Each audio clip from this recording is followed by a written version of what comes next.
So I remember my first day of monk school. I've just shaved my head. I'm now wearing robes. I still look like I'm from London, like I can't get away with it. I'm walking around and I notice this monk who's teaching. This monk's 10 years old and he's teaching a group of 5-year-old monks, right? And I see him teaching, he looks like an adult, like, wow. You know, his ability to like teach these 5-year-olds and conduct himself, and he's got this great aura about him.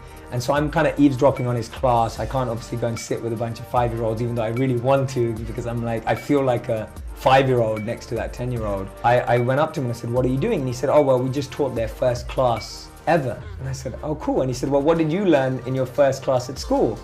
And I said, oh, well, I learned the alphabet and numbers. And I said, well, what did they learn? He said, the first thing that we teach them, the first thing you learn at monk school is learning how to breathe. I said, why?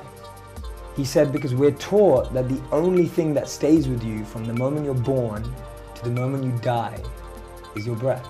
All your friends, family, the country you live in, all of that's gonna change. The only thing that doesn't change, that stays with you from the moment you're born to the moment you die, is your breath. And he said, notice, when you get stressed, what changes? Your breath. Right. When you get angry, what changes? Your breath. When you're sad, what changes? Your breath. When you're happy, what changes? Your breath. Every emotion is experienced with the change of the breath. So he said, when you learn how to navigate and manage your breath, you can actually navigate any situation in life.